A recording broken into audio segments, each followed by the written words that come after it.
Hei, hei, prieteni! Astăzi mi-am luat un lucru nou Barbie. Și nu este vorba despre Kitty, ci și mi-am luat... Stați un pic să-l aduc, că e un pic cam greu de adus.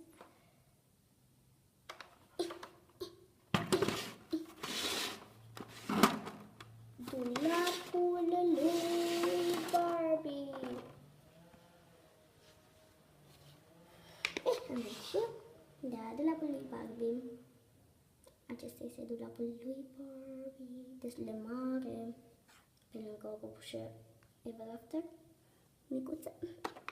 Acum eu voi pleca un pic la prietenii mele. Da, pleacă Kitty. Cam așa arată în mare. Vreau să vă spun de pe acum că accesoriile de la dulap le-am primit împreună cu el. Acum haideți să vă arăt dulapul lui Barbie. Și arată pe față, într-o parte. E așa.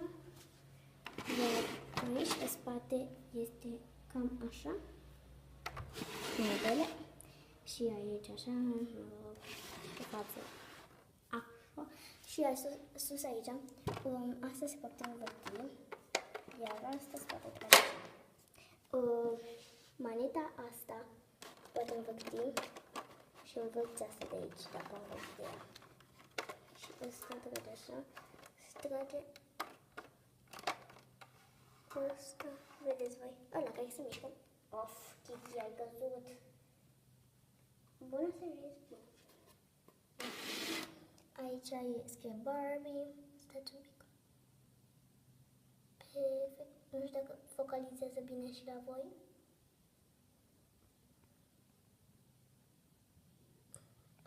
Banii Barbie, mai mult și aici o găurică.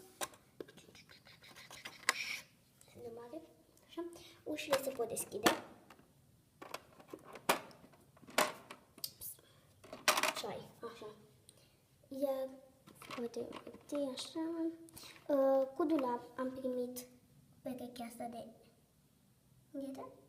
Asta de pantofi, asta de pantofi, asta de pantofi și asta de pantofi. Aici un suport cu lanț, se poate da jos lanțul. Vă arăt imediat. O să-l pun eu la loc după oricum.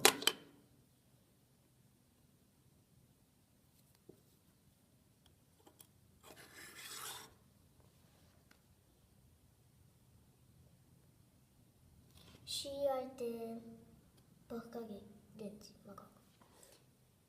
Și dacă învârtim așa și dăm de manetă fix unde trebuie, mă rog. Așa. Dăm de manetă și cade jos. Uitați o geantă. Și cam asta este dulapul.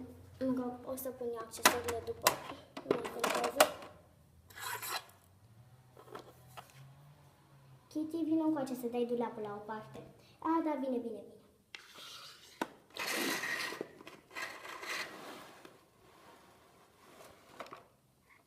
Așa, dulapul.